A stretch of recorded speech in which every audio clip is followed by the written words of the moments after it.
তুমি যেটা করতেছো সেটা তো রং করে ফেলতেছো, তুমি এরকম ভিডিও বানাইও না।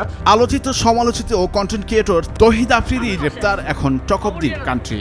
সুশীলরা তার গ্রেপ্তারে মায়া কান্না করলেও একটা সময় তার বিরুদ্ধে কথা কিংবা ভিডিও বানানোর জন্য মামলা দিয়ে হুমকির মুখে ফেলে দিয়েছিলেন এই আফ্রিদি। তার কথায় ডিবি অফিসে নিয়ে ঘন্টার পর ঘন্টা মারধর করা হয়েছিল উঠতি কন্টেন্ট ক্রিয়েটরদের। সে সময় প্রত্যয় হিরণ, স্বপন আহমেদের মতো উঠতি কন্টেন্ট ক্রিয়েটরদেরকে হেনস্থা করেছিলেন এই আফ্রিদি। 5 বছরের জেল হবে, 7 বছরের জেল হবে। তৌহিদ আফ্রিদি যে ইউটিউবারদের জীবন ধ্বংস করে দিয়েছিলেন, তাদের ফ্যামিলি এমনকি ক্যারিয়ার হুমকির মুখে ফেলে দিয়েছিলেন, তাদের মাঝে অন্যতম জনপ্রিয় content creator editing master Swapan Ahmed. সে সময় মাই টিভি এবং আফ্রিদির পরিবার নিয়ে অন্যের করা একটি রিভিউ ভিডিও বানিয়েছিলেন তিনি, যেটা কাল হয়ে দাঁড়িয়েছিল তার জন্য। কান্নাকাটি মাপ চেয়েও তৌহিদ আফ্রিদির মন গলাতে পারেননি তিনি, যার জন্য মামলা পর্যন্ত হয়েছিল। 1 বছর তার কাছ থেকে চলে গিয়েছিল। স্বপন আহমেদের কান্না নেটিজেনদের মনে দাগ কাটলেও আফ্রিদির মনে পৌঁছায়নি। মামলা দিয়ে মাসের পর মাস অসহ্য যন্ত্রণায় কাটাতে হয়েছিল স্বপন আহমেদকে। কিন্তু সেটা যে মানে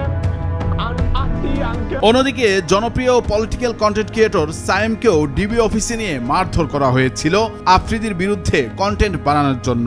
25 আগস্ট সোমবার দুপুরে কন্টেন্ট ক্রিয়েটর সায়েম তার পেজে 12 মিনিট 17 সেকেন্ডে একটি ভিডিও আপলোড করেন।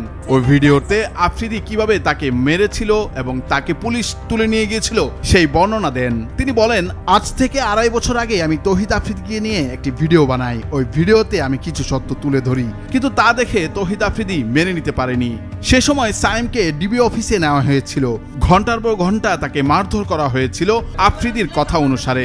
সেদিনের কথা স্মরণ করে সায়েম বলেন, আমি যখন ডিবি অফিসে যাই তখন যাওয়ার সাথে সাথে এক পুলিশ অফিসার আমার হাত পেছন দিয়ে হ্যান্ডকাপ পড়ায়। এরপর এলোপাথারি লাঠি দিয়ে আঘাত করতে থাকে। এক একটি স্থানে 10 থেকে 20টি বাড়ি মারে।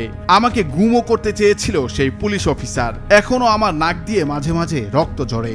এই অন্যায়ের জন্য আমি আল্লাহর কাছে বিচার দিয়েছিলাম।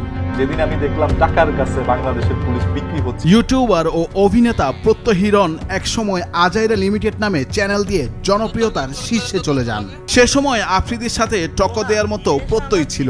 ধারণা করা হয় প্রত্যয়ের গ্রেপ্তারের পিছনে আফ্রিদির হাত ছিল।